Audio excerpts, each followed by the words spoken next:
Fala galera, Rian aqui e eu estou aqui de novo com o pastor Richard, psicólogo graduado, barra meu pai, e hoje a gente vai falar aqui sobre espiritualidade e adolescência, o jovem e a espiritualidade em um conjunto, o porquê talvez os jovens hoje estão tentando, estão na verdade em uma linha tênue entre ir contra a cultura da igreja ou se aprofundar na igreja. Uma linha entre um conservador, talvez, e outro sobre uma contracultura. Ou melhor, qual dos dois são uma contracultura, não é mesmo?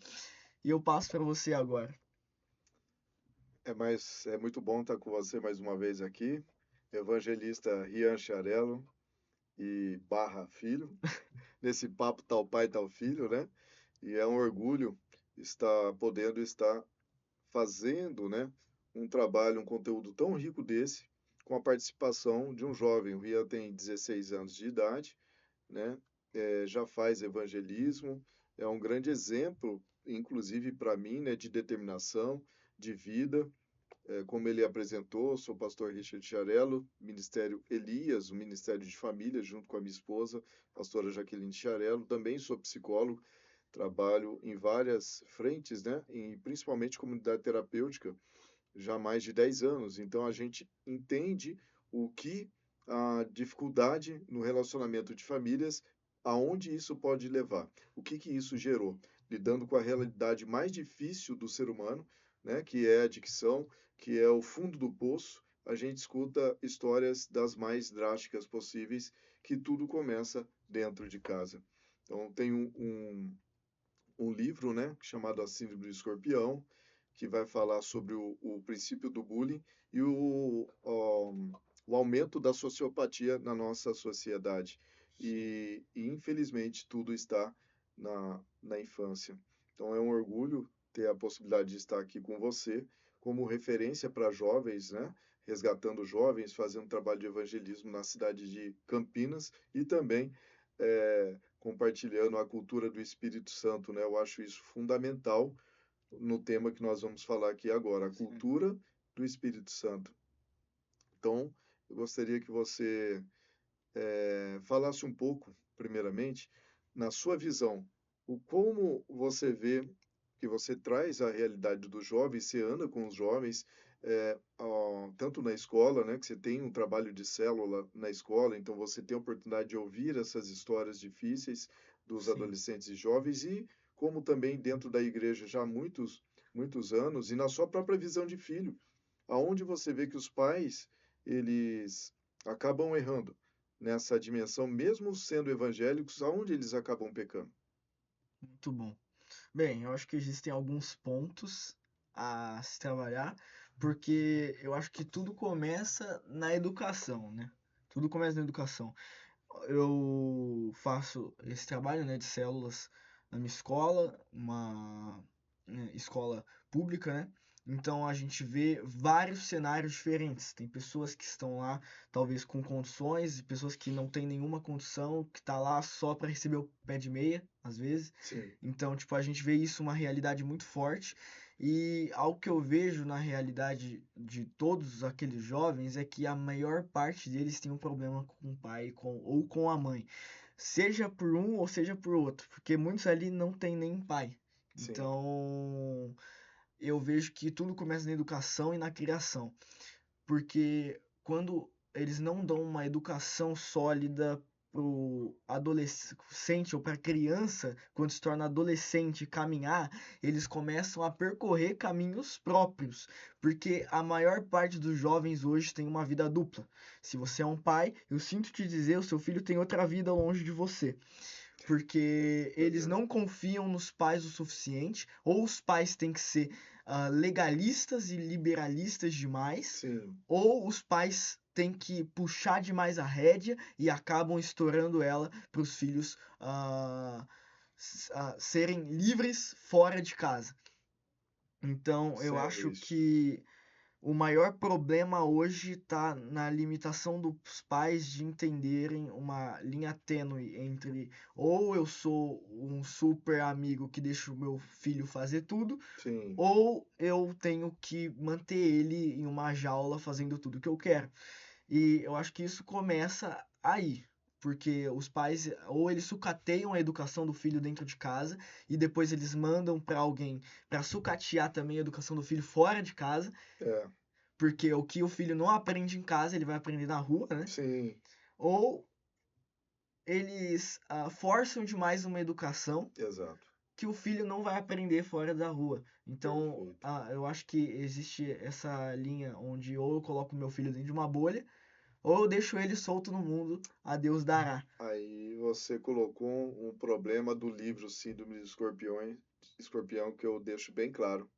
Os excessos. É, O excesso de cuidado, porque o pai transfere para o filho aquilo que ele não deu conta de viver. Ou é o complexo dele de escassez ou de inferioridade, ele cobra e exige demais, porque ele está pagando, ele está entregando aquilo que ele não viveu. Então ele coloca dentro daquela bolha, dentro do super cuidado, e isso vai causar um problema muito sério, né? Porque os dois picos da sociopatia, né, sim, chamado que eu coloco como egopatia, está no você ter demais e não entender de limites e nem de frustrações, que é a contemplação que nós falamos no outro episódio, ou você é tão rigoroso por aquilo que você sofreu, transferindo a sua desconfiguração da figura paterna, suas projeções mentais para esse filho, ou seja, replicando tudo de ruim que você passou com ele e exigindo demais também, ou você também, do outro lado, está fazendo tudo o que ele quer, só que você faz tudo o que ele quer, mas de um outro lado você também cobra muito, que é é, isso. Quando a pessoa ela dá demais, ela também cobra. Só que quando chega na sim. adolescência, acaba dando tudo errado. Então são os extremos, né, que nós estamos vendo aí, que para correção disso, somente um processo, um trabalho de mentoria, um trabalho de discipulado cristão para reajustar e reorganizar esses limites da família. Você, eh, na sua fase de 12, 13 anos, você teve ó, uma fase também, mesmo sendo cristão, mesmo desde pequeno, gostando, né, de ler a Bíblia, tendo contato com o Evangelho, mas você teve a sua fase de escutar música, de ter o passeio, né, no shopping com os amigos, de uma forma diferente, de uma forma livre.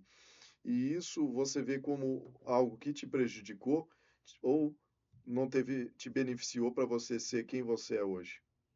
Bem, eu não sei. Eu acho que, na verdade, ajudou, né? Porque hoje eu trabalho com jovens que talvez caminharam da mesma forma que eu caminhei, mas também eu acho que tudo depende de um ponto de vista, porque se eu Sim, olhar que hoje eu posso contar, tipo, um testemunho, talvez de um filho pródigo, para alguém que ainda é um filho perdido, sim, ou eu posso olhar pelo quesito de que, calma, eu poderia estar vendo a maravilha que eu estou vendo, tipo, há mais tempo, né?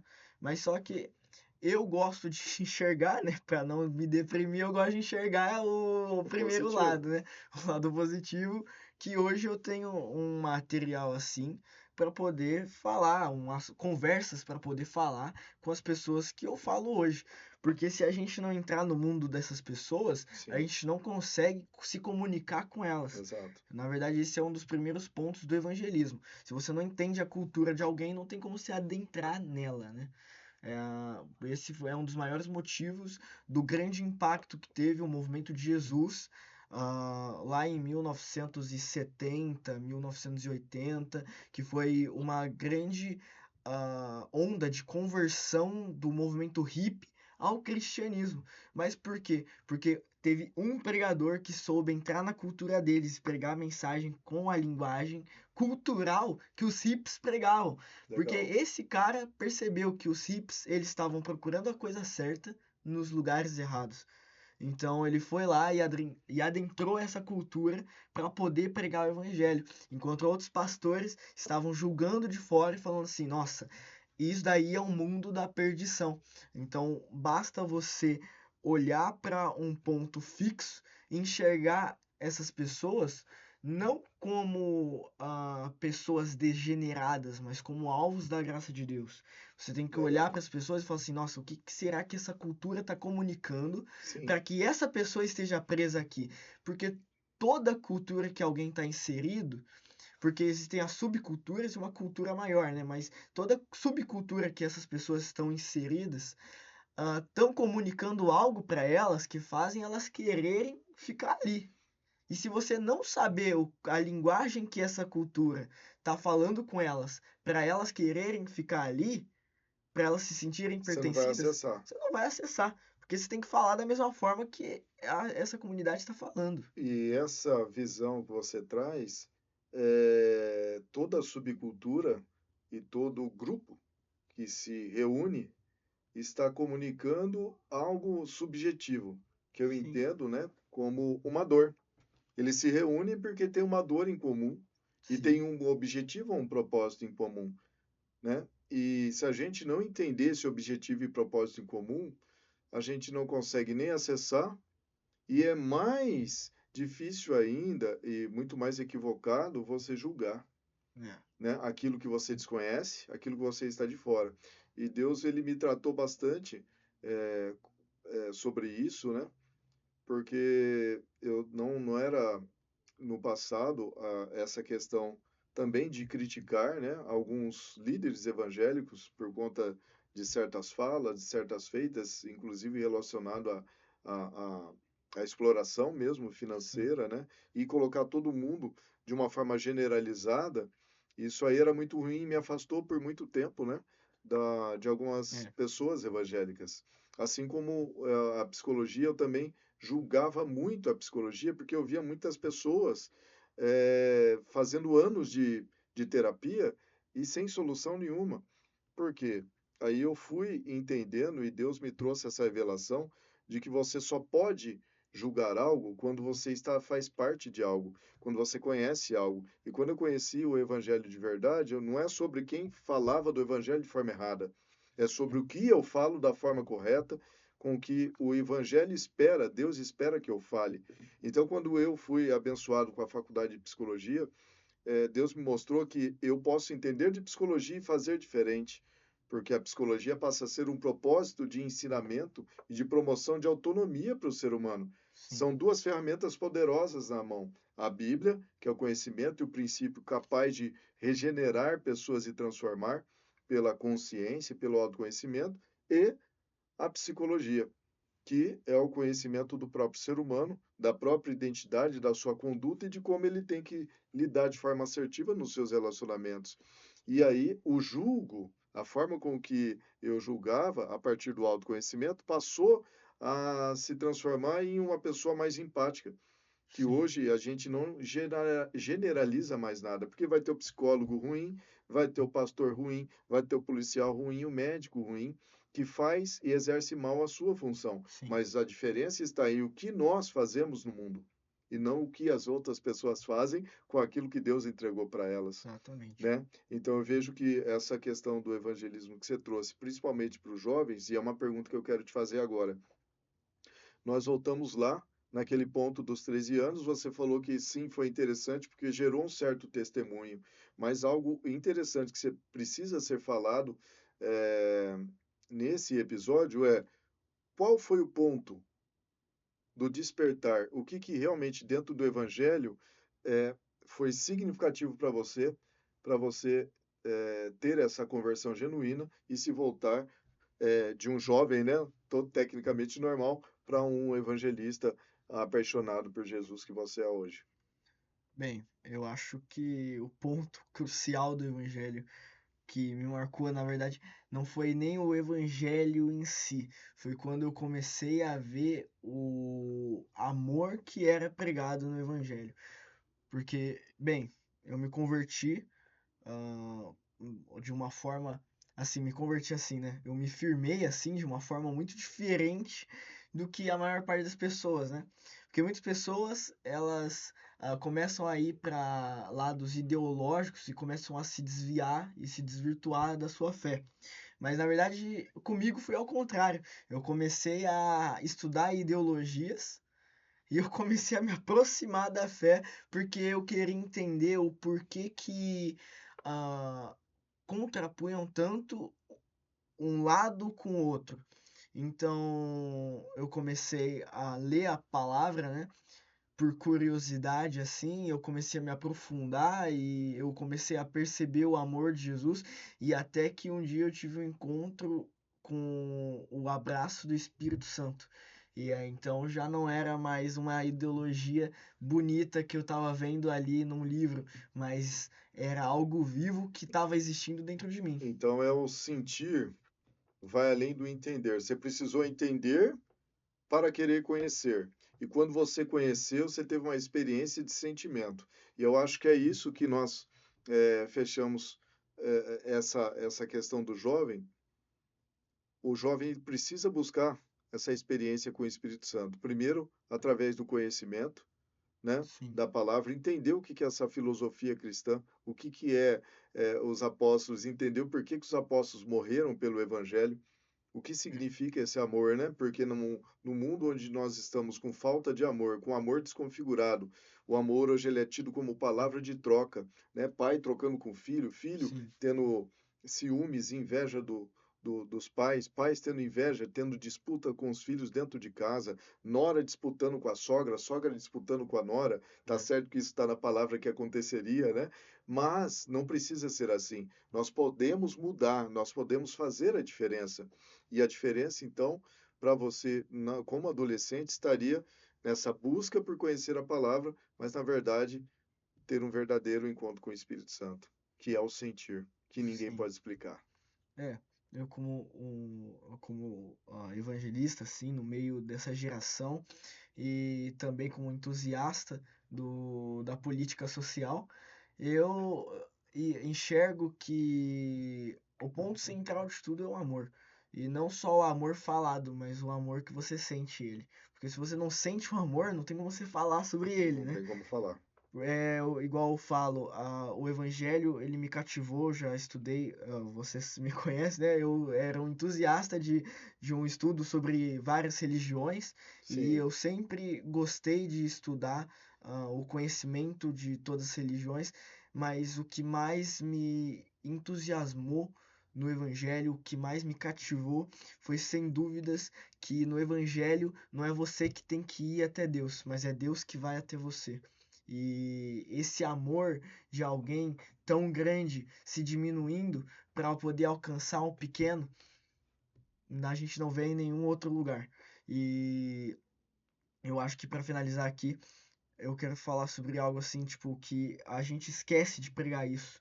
Tem um documentário que chama O Dedo de Deus, né? E um dos pastores entrevistados, que é um pastor que exerce um cargo missionário, exercia, eu não sei, lá na China, né, nas igrejas subterrâneas, e ele vai falar que para as pessoas do Ocidente, que as pessoas estão focadas demais em debater ideologias, em debater política, mas eles estão esquecendo do fundamental, que é falar sobre o amor de Deus. Porque quando você ama, quando você distribui este amor, quando você faz as pessoas sentirem esse amor, você não é isso precisa aí. mais pregar a ideologia, você não precisa Exato. mais forçar algo dentro da mente delas, é só você esperar. Porque foi assim comigo. Eu tinha uma ideologia, mas depois que eu recebi o amor de Deus, foi um tratamento na minha vida que hoje eu não enxergo mais da forma que eu enxergava antes.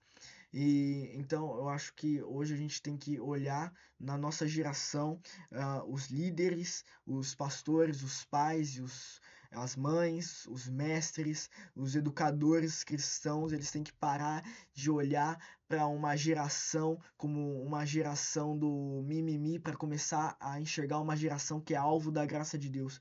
Porque eles enxergam demais a reclamação da nossa geração, mas eles esquecem que quem causou as dores não foram a gente. Na verdade, as dores causadas, elas nunca são causadas pela vítima, mas Sim, sempre por um opressor. A gente tem que entender que se hoje existem pessoas que se vitimizam, um dia existiram opressores que a vitimizaram. Então a gente tem que começar a entender isso, começar a parar de ver a nossa geração como uma geração perdida, para como uma geração amada por Deus. uma perspectiva. Uma Exatamente. perspectiva que eu gostaria de complementar, meu filho, essa sua fala, com três coisas.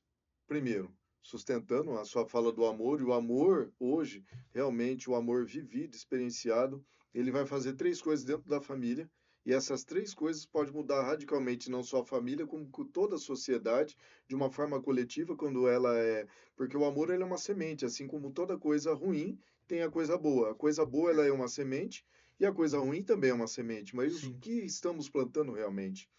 Então, lá em casa, primeira coisa, como eu expresso o amor? Então, vou dar aqui a dica. Lá em casa, eu deixei de ter razão, porque a razão lá quem tem é a Bíblia. A razão lá quem tem, e é ensinado para o filho menor, desde o filho maior, né? Tem a filha de 25 anos, tem uma neta de 5 anos, e ela entende o quê?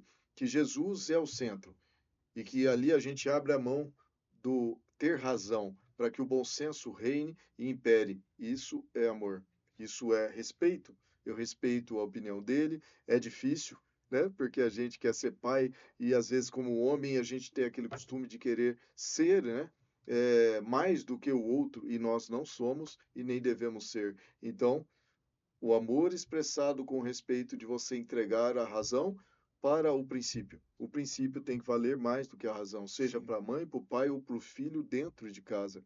Segundo, a segunda coisa é a terapia do perdão, ou seja, temos que ser mais rápidos em perdoar, perdoar o filho, a esposa ou o esposo, do que mais rápidos que nós somos para falar e impor as nossas opiniões. Quando você entrega essa razão, você também está entregando o seu perdão diário daquelas pequenas ofensas, daquela rigidez que você tem sobre você mesmo e impõe sobre os outros. E terceira coisa que eu deixo de recado para as famílias, como treinador de famílias, é a mentalidade da gratidão, porque a mentalidade da gratidão faz com que o amor seja expresso, faz com que você perdoe, faz com que você abra mão das coisas, porque uma pessoa grata, porque recebeu de Deus um filho maravilhoso, filhos maravilhosos, uma esposa maravilhosa, um lar para morar, um trabalho para você correr atrás, né, do seu sustento, a mentalidade da gratidão que atrai as boas oportunidades da vida faz com que você viva mais leve e sim, passe esse legado para frente. Eu é acho que é isso que fecha, né, verdade. esse pensamento, né? Porque a gente vive numa geração onde todo mundo quer ter razão, né? Todo mundo quer ter razão. Mas poucas pessoas querem ter compaixão. É isso Então, aí. eu finalizo esse episódio falando com essa frase, dizendo para você, líder cristão, pessoa cristã, cara, deixa de querer ter razão. Começa a enxergar as pessoas com compaixão. E se você gostou desse vídeo, se você assistiu até aqui, segue, curte, comenta a palavra compaixão e compartilha com alguém que precisa ouvir isso. Falou. Vou deixar aqui o meu. Fechou? Vou deixar aqui o meu Instagram, Elias Ministério, no Instagram, Pastor Richard Chiarello Oficial. Também segue para mentorias, para discipulado, ou até mesmo para qualquer tipo de aconselhamento. Eu conto com vocês e desejo que Deus abençoe poderosamente cada família, cada pai, cada filho, cada esposa que nos assistiu e nos deu a honra de promover o autoconhecimento na vida de vocês. Agradeço aí desde já a Prefeitura Municipal de Campinas, a IMA e todos os apoiadores, todos os colaboradores que nos prestaram esse maravilhoso serviço e nos deram essa oportunidade. Gratidão.